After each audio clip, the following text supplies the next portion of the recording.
He called me one time when Bruce Seldon was fighting Mike Tyson.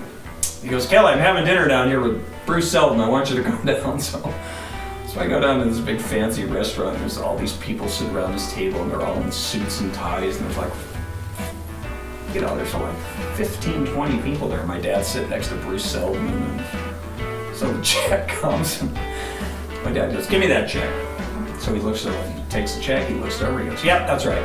And he hands it to me. It was like, That's hilarious. Like $4,000. It was. He goes, just shut up and pay it.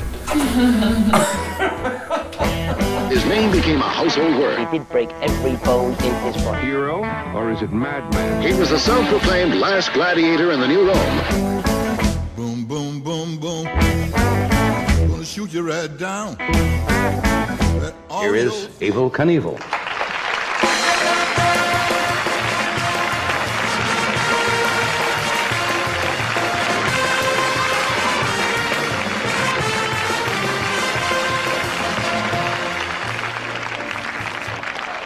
Very good.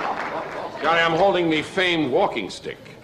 This is the hollow famed walking stick. What do you mean, the hollow thing? Don't you know about this? Isn't that for getting around? I thought maybe because you busted a... Well, it's for getting around, but I didn't want to come on the show and be second class, and since I heard that Ed was such a lush, I thought I'd bring him a little drink, and I have in here a little for you. Oh, how fortuitous. The town that we were from, it was the richest place in the United States in the 1890s. That's the oldest whorehouse in America right there. That's where people came to make their fortunes who had nothing.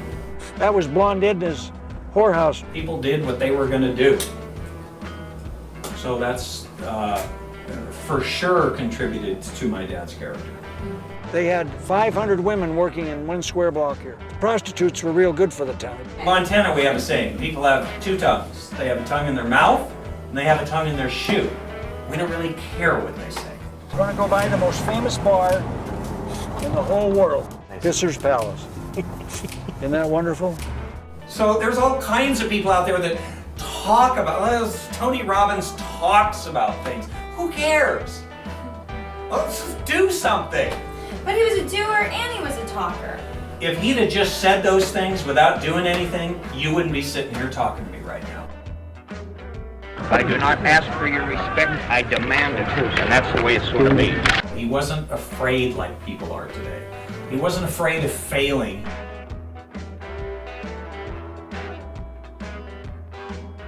I mean, he used the same ramps as his entire career. Oh, there were no angles or anything involved. It just, okay, there's the ramp. It's got to be going this fast. And he would have the gearing changed on his motorcycle so that he didn't have to shift gears. So he knew with a certain gear, about how far he could go. But there was a lot of, you have to lift the motorcycle though when you jump, and your timing has to be right. They don't do that today because they have these real long, tapered takeoffs. Looks like they just fly out into space. I mean, when my dad jumped, he had to hit the ramp, and then he had to lift the bike when he jumped, and that angle was so steep sometimes he'd get jolted, and he jumped 175 times. People remember him for the times he crashed though. Why is that? Because that's what no one else was willing to do. And then plus he would get back up and jump further. Fact is, if you told him that he can't do something, that's just made him want to do it all the more. And the only way they'll get me out of the air is to shoot me out with an anti-aircraft gun, because I am going to go, believe me.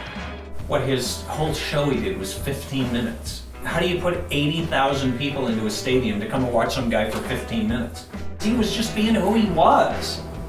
And whatever situation that we were in that was attractive to people. The best way I can describe my dad is he has just the strongest personality of anyone that I've ever met. His fearlessness, not only in being Evel Knievel, but just the way that he lived his life. I'll tell you what is important to me is my dad's spirit. Should be really important to people. I mean, he's a really good example of a person who does things. This Sunday, a daredevil hustler named Evel Knievel will try to cross a 1,700-foot canyon in Idaho riding a rocket. Favorite quote quote. My favorite quote. I don't even have favorite quote. Oh, yes, I do. I have a favorite Yes! quote. This is my favorite quote. You know the definition of an asshole? Somebody who won't do what you want them to do. They are an asshole. That's hilarious. That is my favorite quote.